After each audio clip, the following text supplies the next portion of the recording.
Hello नमस्कार दोस्तों, आज का हमारा टॉपिक है WinRAR कैसे इंस्टॉल करते हैं विंडो 11, 10, 8, 7 के अंदर वो देखेंगे। और प्लीज़ गाइस, यदि आप लोग अभी तक चैनल को सब्सक्राइब नहीं किया तो प्लीज़ चैनल को सब्सक्राइब करना ना भूलें। चलिए शुरू करते हैं। आप अपने लैपटॉप या पीसी के अंदर कोई भी ब्राउजर ओपन कर लीजिएगा। ब्राउजर ओपन करने के बाद यहाँ पे आपको गूगल ओपन कर लेना है। गूगल ओपन करने के बाद यहाँ पे आपको टाइप कर देना है WinRAR टाइप करने के बाद यहाँ पे आपको इंटर कर देना है। इंटर करते हैं यहाँ पे आपको फर्स्ट ऑप्शन दिख जाएगा, इसके ऊपर आपको क्लिक कर देना है। क्लिक करते हैं WinRAR का ऑफिशियल वेबसाइट ओपन हो जाएगा। बाकी इसका लिंक आपको फेसबुक यानी तो टेलीग्राम चैनल पे मिल जाएगा, या तब वहां से इस लिंक को कॉपी कर लीजिएगा और अपने ब्राउजर के यूआरएल में पेस्ट कीजिएगा, इंटर कीजिएगा तो भी डायरेक्टली ये पेज ओपन हो जाएगा। ये पेज ओपन होने के बाद यहाँ पे आपको डाउनलोड करने के लिए दिख जाएगा। एक तो फ्री वर्जन दिख जाएगा, ये ट्रायल वर्जन होता है, ये कुछ दिनों के लिए ही फ्री होता है। दूसरा, उसके बाद आपको पे करना पड़ेगा, यानी उसके बाद आपको इसको परचेज करना पड़ेगा। तो यहाँ से आप क्लिक करके आप परचेज करके भी EXE डाउनलोड कर सकते हैं। ट्रायल वर्जन EXE डाउनलोड करने के लिए यहाँ से आपको 64 बिट का EXE डाउनलोड करने के लिए मिल जाएगा। यहाँ से आपको 32 बिट का EXE डाउनलोड करने के लिए मिल जाएगा। तो आपको क्या करना है, आप जिस भी लैपटॉप या पीसी के अंदर आप इसको इंस्टॉल करना चाहते हैं उसके अंदर कितने बिट का ऑपरेटिंग सिस्टम है, सबसे पहले वो आपको पता कर लेना है। यदि आपको चेक करना नहीं आता तो चलिए मैं सबसे पहले वो बता देता हूँ। इसके लिए आपको क्या करना है, डेस्कटॉप के ऊपर जाना है। डेस्कटॉप के ऊपर आने के बाद आपको क्या करना है, यहाँ पे दिस पीसी दिखेगा, इसके ऊपर आपको राइट क्लिक करना है। इसके बाद आपको प्रॉपर्टी पे क्लिक कर देना है। क्लिक करते हैं इस तरह से विंडो ओपन हो जाएगा।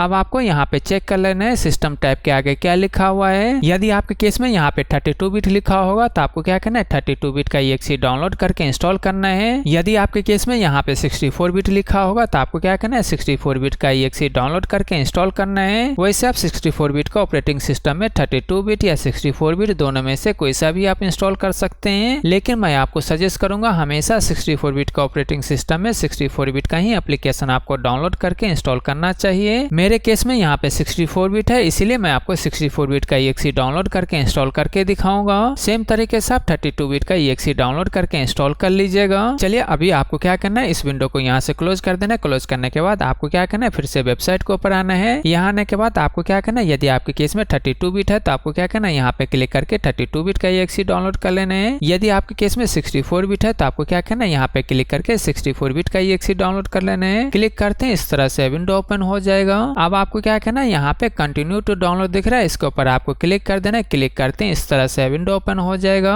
और ऑटोमेटिक आपके केस में डाउनलोड होना शुरू हो जाएगा, यानी तो आपके केस में भी इस तरह से विंडो ओपन होता है। तो आपको क्या करना है, आप जहाँ पे भी EXE को सेव करना चाहते हो पाथ सेलेक्ट कर लीजिएगा। उसके बाद आपको सेव पे क्लिक कर देना है। क्लिक करते हैं EXE डाउनलोड हो जाएगा। डाउनलोड कंप्लीट होने के बाद आपको क्या करना है, उस फोल्डर के अंदर जाना है जहाँ आपने EXE को सेव किया है, वहाँ पे आपको इस तरह से EXE दिख जाएगा। अब आपको क्या करना है, इस EXE के ऊपर आपको राइट क्लिक करना है। इसके बाद आपको प्रॉपर्टी पे क्लिक कर देना है। क्लिक करते हैं इस तरह से विंडो ओपन हो जाएगा। अब मान लीजिए यदि आपके केस में भी यहाँ पे अनब्लॉक दिखता है तो आपको क्या करना है, इसको टिक मार्क कर देना है। इसके बाद आपको अप्लाई पे क्लिक कर देना है। यदि आपके केस में यहाँ पे अनब्लॉक नहीं दिखता है तो आपको क्या करना है, ओके करके बाहर आ जाना है। अब हम इसको इंस्टॉल करेंगे। इंस्टॉल करने के लिए आपको क्या करना है, या तो आप इसके ऊपर डबल क्लिक करके इंस्टॉल कर सकते हैं, या नहीं तो आप इसके ऊपर राइट क्लिक करके ओपन करके इंस्टॉल कर सकते हैं, या नहीं तो आप रन एडमिनिस्टर के ऊपर आप क्लिक करके इंस्टॉल कर सकते हैं। तीनों चीज में से किसी एक के ऊपर आप क्लिक करके इंस्टॉल कर लीजिएगा। लेकिन मैं आपको सजेस्ट करूंगा हमेशा कोई भी एप्लीकेशन आपको रन एडमिनिस्टर पे ही क्लिक करके आपको इंस्टॉल करना चाहिए। इसीलिए मैं अपने केस में यहाँ पे क्लिक कर रहा हूँ। क्लिक करते हैं इस तरह से विंडो ओपन हो जाएगा। यदि आपके केस में भी इस तरह से विंडो ओपन होता है तो आपको क्या करना है, यहाँ पे यस पे क्लिक कर देना है। यस पे क्लिक करते हैं इस तरह से विंडो ओपन हो जाएगा। अब आपको क्या करना है, यहाँ पे इंस्टॉल दिख जाएगा, इसके ऊपर आपको क्लिक कर देना है। क्लिक करते हैं इंस्टॉल होना शुरू हो जाएगा। इसके बाद ये विंडो ओपन हो जाएगा। अब आपको क्या करना है, यहाँ पे ओके पे क्लिक कर देना है। क्लिक करते हैं इस तरह से विंडो आ जाएगा। तो आपको क्या करना है, यहाँ पे डन पे क्लिक कर देना है। क्लिक करते हैं इस तरह से विंडो ओपन हो जाएगा। अब आपको क्या करना है, इसको यहाँ से क्लोज कर देना है। अब यदि आप इस EXE को कहीं और सेव करके रखना चाहते तो आप रख सकते हैं, या नहीं तो आप इसको डिलीट करना चाहते तो यहाँ से आप डिलीट भी कर सकते हैं। अब जब कभी भी आपको ओपन करना हो तो आपको क्या करना है, यहाँ पे क्लिक करके आप यहाँ से ओपन कर सकते हैं। यहाँ पे आपको दिख जाएगा, आप देख रहे हैं यहाँ पे आपको दिख जाएगा, तो यहाँ पे क्लिक करके आप इसको ओपन करके यूज कर सकते हैं। लेकिन ये 40 डे के लिए ही ट्रायल वर्जन है। 40 डे के बाद ये एक्सपायर हो जाएगा, उसके बाद आपको परचेज करना पड़ेगा। और प्लीज गाइस चैनल को सब्सक्राइब करें, लाइक करें, शेयर करें। Thank you.